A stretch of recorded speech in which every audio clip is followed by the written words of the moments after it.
Hello and welcome to Love from the Other Side. If you are on this video today, perhaps you too are in need of hope.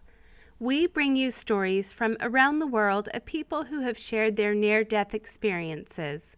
While you may not agree with everything they share, we ask that all comments be kept respectful and kind. With that being said, let's get started with today's video that comes to us from Casper, who had her NDE shortly after the death of her son.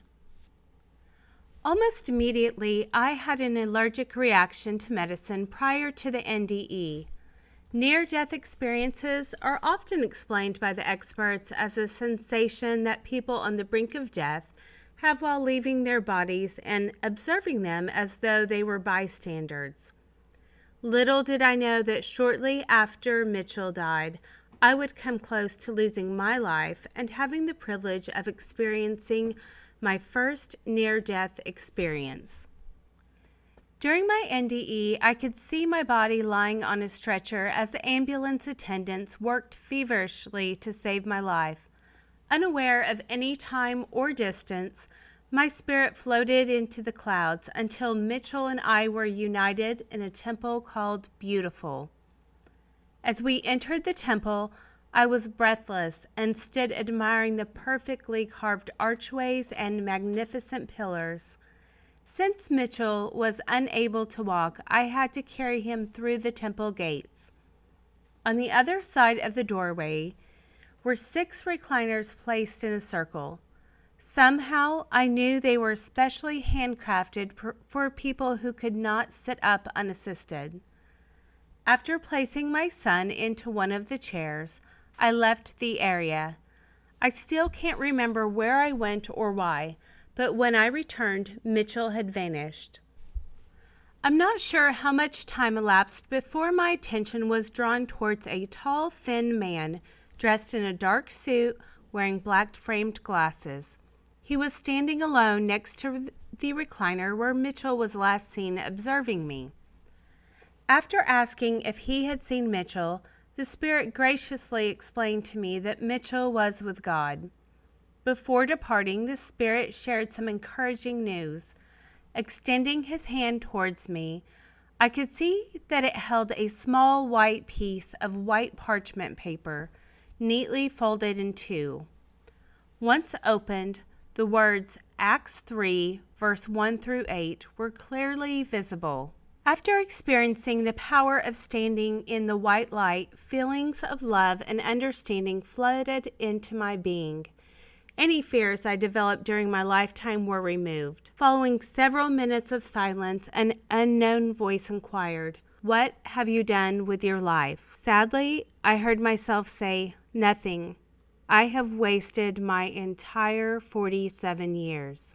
After choosing to return to my earthly body, I had to review all of my actions that were unkind towards others. Because of my religious upbringing, I always believed that when we die, we would be punished. Unfortunately, I was just never sure about the severity of what wrong meant in heaven's terms. Contrary to my belief system, the light never judged me. I was made to judge myself. Another important part to my life's review demanded that I feel the same emotional pain others felt when I hurt their feelings with actions or words. By seeing other people's heart and knowing how they were affected, it caused me to feel remorseful and ashamed. Thankfully, after the experience ended, the light granted me the understanding I needed. Before returning to Earth, the angels escorted me to a higher place and taught me additional lessons for me to share with other people. First, there is no thing as time. It is man-made and self-imposed. Second, we are all brothers under the skin, and we all exist under the hood of one God. I was shown how many people waste precious time fighting over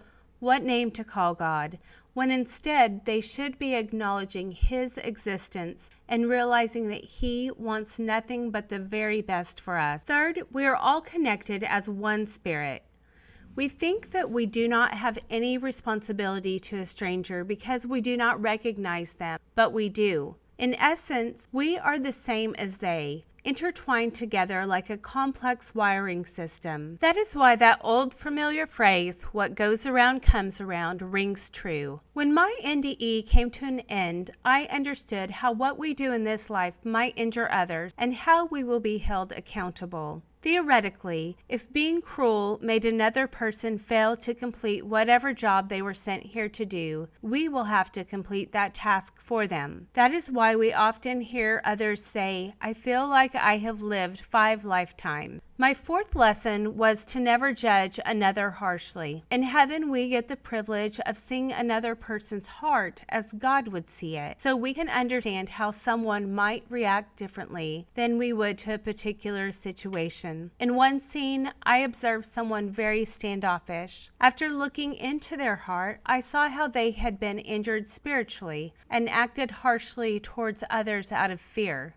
This knowledge made it easier to understand that not every action from another was about me or towards me. Sometimes it's just about them. My final heavenly lesson taught me that all of our prayers are answered within seconds of being heard. Although it can seem like several months or years before they are answered, heaven does hear us immediately. Since time is man-made and self-imposed, it does not exist in spiritual realms. In the future, any time you need a prayer expedited in a man's time, remember to recite Psalms 69 and 70. They are our 911 to heaven. The angel communicating with me taught me how we are 99.99% emotion and how every decision we make is based on fear. A good example would be, if we do not work, we do not eat.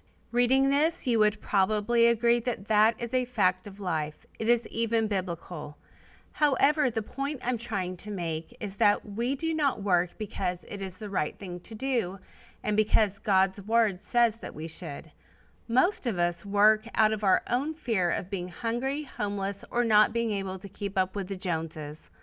Consequently, by living day to day in fear, it provides us with different motives for working and living other than the ones that God has planned for us. Although attractive at first, this type of behavior can also lead to our downfall.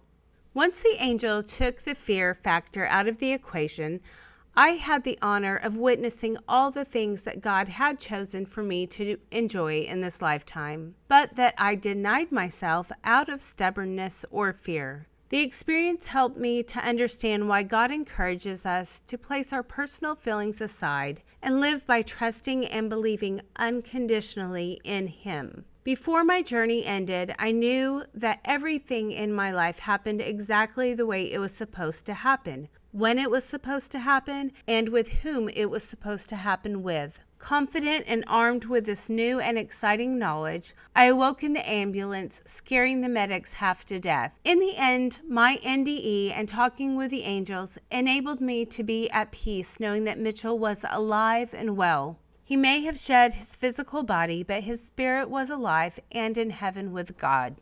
Well, friends, that is our experience for today. I hope that it blessed you like it did me.